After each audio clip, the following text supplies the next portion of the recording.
Rise and shine, superstar. You're watching Provoking Purpose with Lele and Nsibande.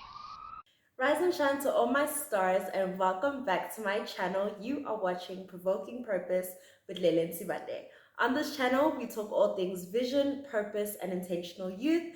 And so if that is a community you'd like to be a part of, please make sure to hit that subscribe button, join the family, and let's grow and glow together.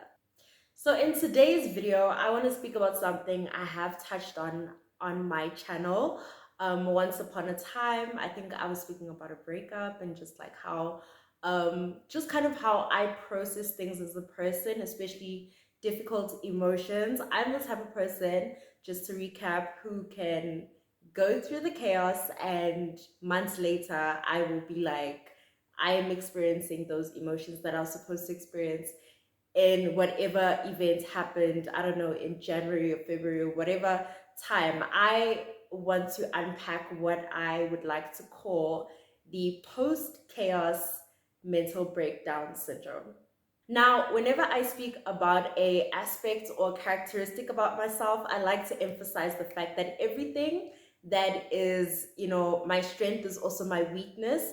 And this is definitely one of those areas where it's like a definite strength and weakness, because I'm the girl who can go through chaos. I am the girl who can take on a lot of difficult things at once. And I'm not really calling anything like God, don't make my load heavier, please and thank you.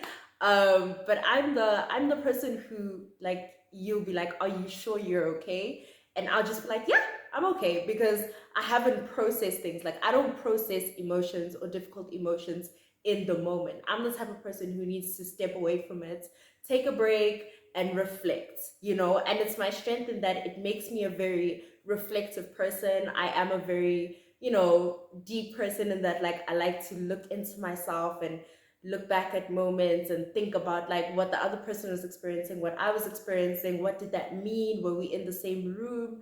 I just enjoy all those things, and it just makes me who I am. But at the same time, it makes me who I am, and that it is my weakness and my flaw, because I can be so toxic towards myself that I can allow myself to sit in my mess and not even know that I'm in a mess until things quiet down, until after the chaos. And that's basically what I want to speak about in this video. Lately, when I film, I like to kind of just ask myself like where I'm at right now, just so that I don't have to like dig into my past for like past lessons to give you guys. I think I'm at a point where I can safely walk with you guys, like whatever's going on currently, I can share that with you, because I'm in a different frame of mind, and that I'm not really influenced by whatever another person has to say on like my perspective or my journey. I think I'm at the point in my life where I'm pretty sturdy in my beliefs, and the only thing that would change those beliefs is like a perspective that is higher, not necessarily just different. So where did this video come from? I was supposed to wash dishes a few days ago in the kitchen. I'm gonna put it out there that sometimes if I don't have to do it, I won't, because honey, dishes get exhausting. And so basically what happened is that like these dishes accumulated over days, and busy with exams, you're busy, you're going up and down, you're going home, you're coming back, you're with this person, you're with that person, until I was like in my room, like, what am I gonna do now? I've edited a video, I've watched all the Netflix I can take in right now, I've watched the sermon, I've done everything that I would like to do on my own, that I enjoy to do by myself. What is like the next productive thing that I could do? And I open the door and I just see this kitchen full of dishes, and it's like, how did we get here? How did we get here? How did I not see this until this specific moment where I had nothing else to look at? And it was just so real and raw to me, because that's really how my personality is. That's really how I go through things in life, where I'm great at juggling a lot of things. I'm great with busyness. It feeds me. It makes me feel more driven. It makes me feel hungry to execute. It makes me hungry. I'm the type of person, if I have a busy day, I can get more things done compared to if I have three things to do and a lot of gaps in between those things. ugh, that's where the laziness gets me, because when I'm on the move, like my mind is different, like it's stimulated, it's exciting for me. And so I just want to walk you guys through that scenario and just like what it taught me about my life right now, and just like dealing with my issues going forward in a more healthier way. In this video, I want to unpack two very important efforts or actions that you need to take or I need to take in dealing with anything that is occurring in life. I don't know what you're going through, but the only way to, take a step forward or to not find yourself in the same position, even though time has lapsed, is to number one, acknowledge your mess. Number two, confront it. And so I'm going to walk you through those two separate things and basically just expand on them. Let's talk about acknowledging the mess. There is a saying that says, if you do not acknowledge the problem, you can never solve it. If you do not open your mouth and say, you know what? This is a mess, this is a problem, this is where I'm struggling, you will never mentally get your efforts together in order to solve that problem. And so you kind of find yourself stuck in this position where you're always on the consequence side of this thing that you refuse to confront, just because you find maybe comfort in ignoring it, or you find comfort in escaping it, or just avoiding it. I am, and I've said this before, the type of person who enjoys like escapism. I am an escapist. If there's a hard conversation to have, my instinct is to not have that conversation. If there are hard things to do, my instinct is to not do them. If there are just things that are, uncomfortable for me, my instinct is to just go in the other way. And with growth and with discipline, I've learned that I need to actually just encourage myself to step into that situation, and that I can do hard things. You know what I mean? Like I have to talk myself through it. With all things, that I can do hard things. But at the end of the day, the truth of realizing that if I don't step into that difficult thing, I cannot receive the benefits on the other side of confronting it. You have to do battle with your enemies. That is a Jim Rohn quote. Do battle with your enemies. It's so strange, because how I operated with the dishes is how a lot of us operate in our lives, where it's just one more problem, one more dish. It's just a dish. It's just a dish. It's just a dish. It's just a fork. It's just a cup. It's just a knife. And you don't see that it is stacking up, it's becoming more than just that one thing that you are adding to the pile. And that's where it's important to take inventory. And that's why it's important to get into the second thing that we need to talk about, which is confronting the mess.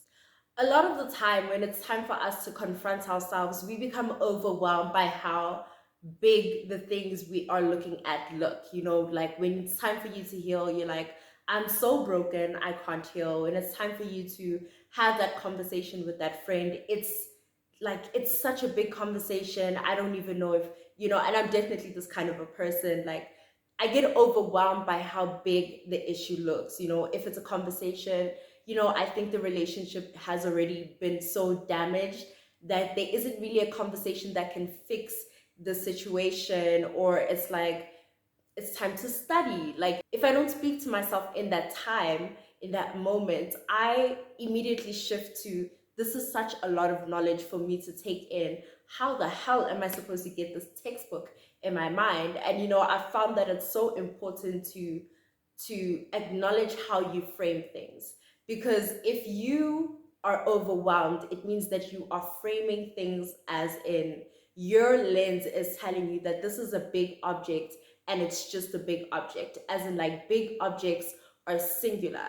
This thing, this big elephant, or this big job, this big career that I want, this big conversation, this big problem, this big trauma that I have, is just that, instead of framing it as big things are made out of smaller things.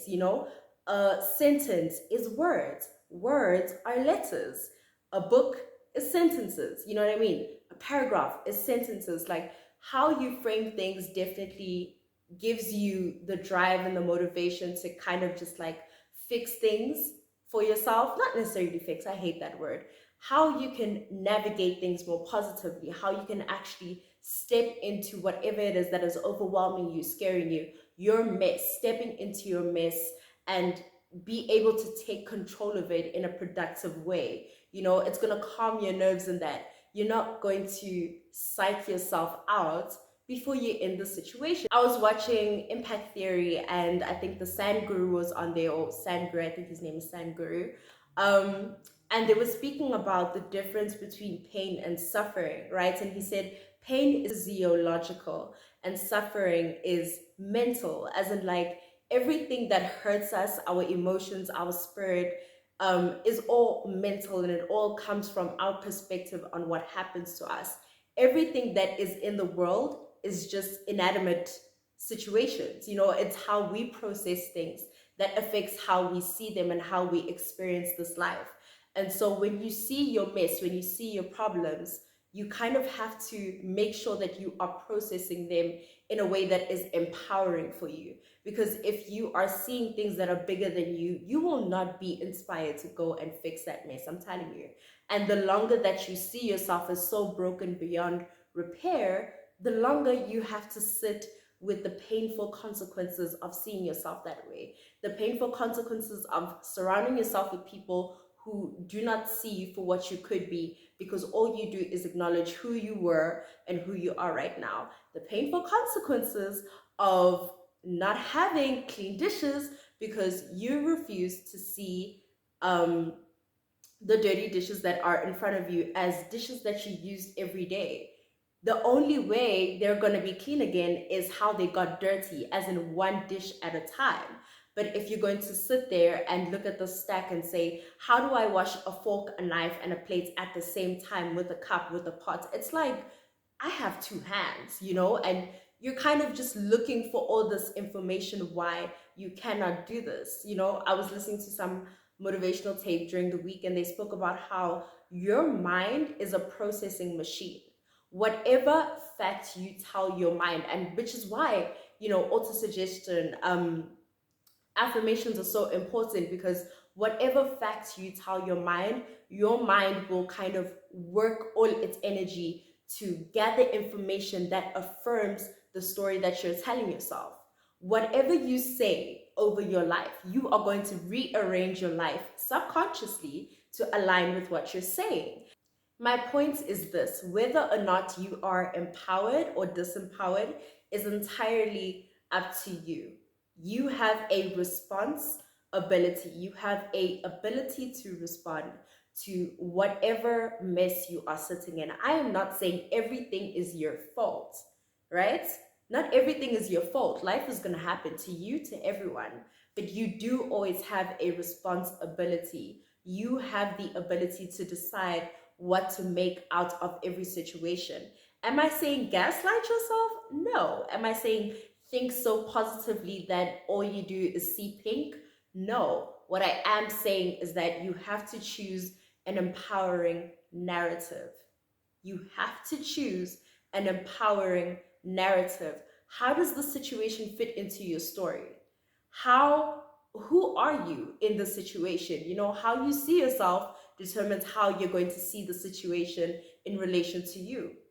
I'm a person who, is able to do the hard work to heal. And so whenever I am triggered, I see an opportunity to heal, compared to I am such a broken person. Whenever I see a trigger, I go, yep, that's how broken I am. Yep, you see? Can everybody see that? I'm really broken, to the point where you even bring people in to help you convince yourself.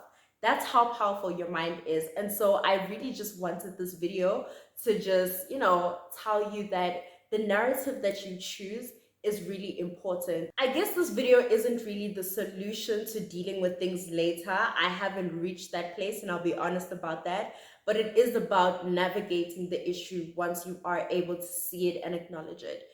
Currently, I don't know how to see problems when I am within my own personal chaos. And, that's okay. But my responsibility is, when I do see the problem, I need to confront it accordingly in such a way that empowers me and allows me to step forward. My dad always used to say this quote, and I guess this is one of the things where I'm like, oh, my dad gave me that. See, I don't hate my dad.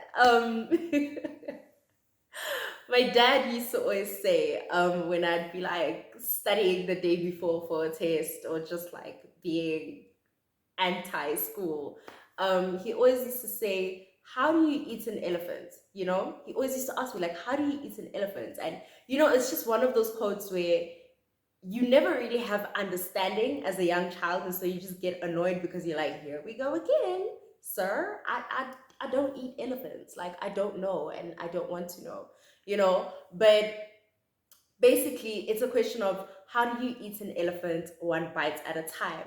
And the older you get, the more you're able to understand the truth in that, because this life has so many things for us to do. And if you're the type of person that I am, you know, you share the sentiment of you want a lot, you want a big life. And sometimes it can be overwhelming because you hear that you have to work hard, but you don't know where to start.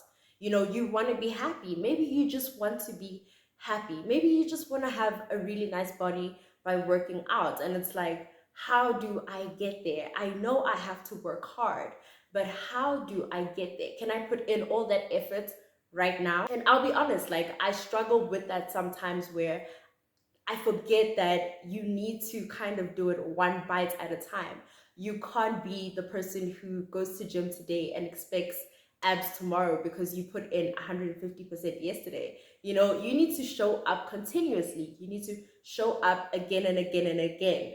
Another thing that I want to speak about in relation to that, you know, especially with like navigating your mess, is that time doesn't heal, time doesn't fix. Time is not a thing that can erase trauma. Time is not anything that you should be factoring into um, like the effort to push you or propel you towards whatever it is that you want. Time is a medium, as in like it's a medium of life, as in when you have time, you can have life. But that doesn't mean that your life will have a specific outcome just because you have time. You know, I hope you're getting that, because what I mean to say by that is that you have to do the work. You have to put in the effort in order to get what you want. You have to put in the work to be happy. You have to. You have to learn how to be happy. If it means cutting off people, if it means going to gym, if it means choosing not to go to certain places, you have the responsibility. It is up to you to do those specific things. And saying like, in a year's time, I'm going to be happy, and not doing anything about it to make sure that you are, you're just going to land up where you were this year, next year. Same place, same time, different, I don't know, different zone of time, but it'll be the same time, you know. And I struggled with that for so many years, and I'll speak about it one day, perhaps, maybe, how I found myself going through that with romantic relationships, where the same time every year I was going through a breakup with the same person in a different body, because my mind told me the older I get, the better relationships will get. No, the older I get, the better I have to get in order for my relationships to improve in quality.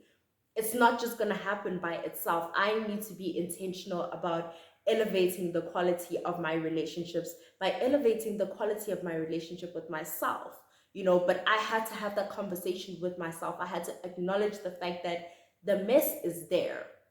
Every December, the mess is there. And you keep saying, maybe if I go out the door and come back later on, the mess will be sorted out by someone else.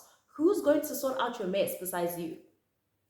People have their own mess to sort out. Like, nobody can fix your problems for you. Nobody can heal you. You have to be intentional about working through that process for yourself and by yourself, with God, with whoever is supporting you. But at the end of the day, when you confront your demons, you will be on your own.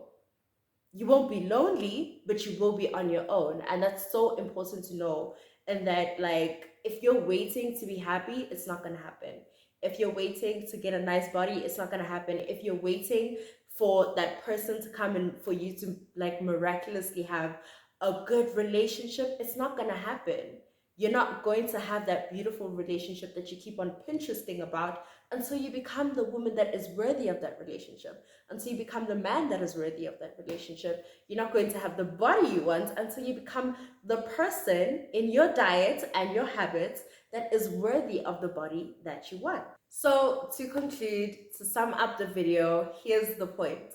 If you find yourself struggling with post chaos mental breakdown syndrome, it's important to know that the way to navigate forward is to acknowledge that there is a mess and secondly, confront that mess. You owe it to yourself to do the hard work so that you can reap the benefits. I always say, get yourself good consequences. Live in good consequences of your actions because you deserve it, and if this was someone else that you would love, you would encourage them to look at things in a frame that empowers them and makes them feel like they are able to move forward. So why not do that for yourself? If you enjoyed this video, please make sure to hit that subscribe button, give it a big thumbs up, and I will see you in my next video.